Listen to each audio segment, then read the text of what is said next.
Class 10 के शानदार question के साथ आ चुके हैं, जो कि 2024 के सैंपल पेपर में दिया है। और यहाँ पे एक मिस्टेक भी है, उसको भी हम बताएंगे और साथ साथ इस पूरा ऑप्शन को पढ़ पढ़ के सॉल्व करेंगे, कौन सा ऑप्शन सही होगा ये भी बताएंगे।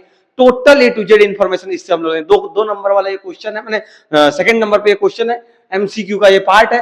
आप देखिएगा सैंपल पेपर जब बनाइएगा वहां आपको दिखेगा। तो चलिए इसको एक एक क्वेश्चन, एक एक इसका ऑप्शन पढ़ते हैं और इसको सॉल्व करते हैं। पहला लिखता है metal that forms amphoteric oxide. तो सबसे पहले आपको एम्फोटेरिक ऑक्साइड बनाने वाला आपको एलिमेंट जानना पड़ेगा, वो मेटल जानना पड़ेगा। तो उसके लिए आपको एसएन याद रखना पड़ेगा टीन, उसके लिए आपको लीड याद रखना पड़ेगा, उसके लिए आपको अल्युमिनियम याद रखना पड़ेगा, उसके लिए आपको जिंक याद रखना पड़ेगा, बेरिलियम। माने अगर 10th क्लास के अकॉर्डिंग अगर बोले तो लीड, उसके अलावा टीन, अल्युमिनियम, जिंक, बेरिलियम, ये सब तो काम चल जाएगा। लेकिन सीनियर क्लास में जब जाइएगा तो वेनेडियम भी आपका आता है, एंटीमोनी भी आता है, ये सब भी आपको पढ़ना पड़ेगा। लेकिन अभी के लिए ये आप नहीं भी पढ़िएगा तो काम चल जाएगा। लेकिन ये आपको पूरा रट लेना है कि एम्फोटेरिक वो मेटल होते हैं कि जो एसिड और बेस के साथ दोनों के साथ रिएक्ट कर सकते हैं। जैसे आपने मेरे ही वीडियो में आपने देखा होगा या कहीं भी पढ़ा होगा कि अल्युमिनियम जो है किस प्रकार से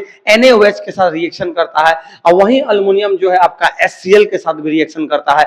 HCl के साथ करता है तो AlCl3 बनता है, और वहीं अल्युमिनियम जब NaOH के साथ रिएक्शन करता है NaAlO2 बनता है, जिसका नाम सोडियम अल्यूमिनेट होता है। ये आपको पता है किस प्रकार से, ठीक है। तो वही चीज के बारे में यहां डिस्कस करना है कि metal that form amphoteric oxide. अब आप इस पांचों ऑप्शन से SN, PB, AL, ZN, BE, इसमें से देखिए कौन दिख रहा था। आप बोलेंगे सर अल्युमिनियम दिख रहा, तो इसको 3 नंबर पे आप टिक लगा दीजिएगा, मतलब कि A का आपको 3 हो जाएगा। हम लोग के हिसाब से A का कितना हो जाएगा, 3 नंबर हो जाएगा। तो पहला ऑप्शन हमने डिस्कस कर लिया, सारे एलिमेंट के बारे में जानकारी ले लिया। वेनेडियम, एंटीमोनी भी होगा, ये भी आप जान चुके हैं। सेकेंड ऑप्शन के तरफ बढ़ते हैं कि metal which melts when kept in our palm. जब भी हमारे हाथों में रखते हैं तो एक मेटल है इसमें से जो पिघल जाता है। आप क्लास 9 में पढ़े हैं कि गैलियम जो एक एलिमेंट है जो हाथ में रखने का एनसीईआरटी में आपको दिया हुआ है। और आपके लिए क्वेश्चन यहाँ पे सरप्राइज के तौर पर हम छोड़ के जाएंगे कि गैलियम के साथ एक और एलिमेंट है जो कि एनसीईआरटी क्लास 9 में दिया हुआ सेकंड चैप्टर में। आप बताइएगा गैलियम के साथ कौन सा एक और एलिमेंट है जिसको हाथ में मतलब कि पाम में रखने के बाद वो पिघल जाता है, आपको कमेंट करके बताना है। तो बी नंबर का जो ऑप्शन हो जाएगा आपका वो गैलियम हो जाएगा। अब यहाँ पे आप देख सकते हैं गैलियम जो है आपका कितने नंबर पे है, फर्स्ट नंबर पे है, ये आपको ध्यान में रखना है। फिर सी नंबर की तरफ बढ़ते, देखिए गैलियम फर्स्ट नंबर पे है, इसको आप टिक लगा दिए। फिर सी नंबर की तरफ बढ़ते हैं। सी नंबर में जो है metal that react with nitric acid, वो मेटल बताना है जो नाइट्रिक एसिड के साथ रिएक्शन कर सके। देखिए यही मिस्टेक यहाँ पे सी नंबर ऑप्शन में दिया हुआ है। देखिए हर एक एलिमेंट, हर एक मेटल रिएक्ट कर सकता है नाइट्रिक एसिड का, लेकिन शर्त यही है वहां पे कि नाइट्रिक एसिड एक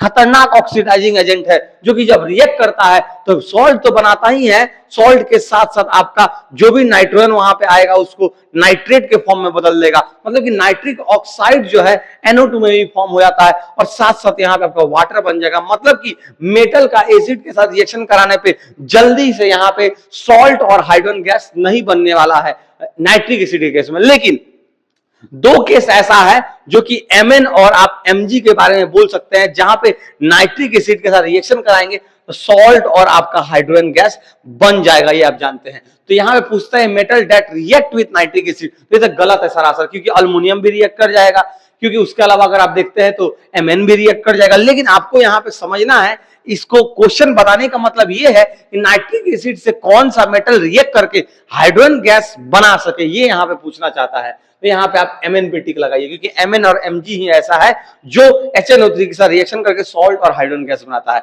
डी ऑप्शन बोलता है कि metal which can not displace hydrogen, जो हाइड्रोजन को डिस्प्लेस नहीं कर पाता है। तो आपको रिएक्टिविटी सीरीज आपको पढ़ाया गया है, मेरे ही किसी ना किसी वीडियो में रिएक्टिविटी सीरीज जरूर मिलेगा, आप वहां से जाके देख सकते हैं, आपको पता भी होगा। आप रिएक्टिविटी सीरीज में देखिएगा कि हाइड्रोजन के नीचे कौन कौन एलिमेंट आता है। यहां से इस चारों में से अगर आप देखते हैं तो गोल्ड आता है, इसलिए आप यहाँ पे AU पे टिक लगा सकते हैं, ठीक है।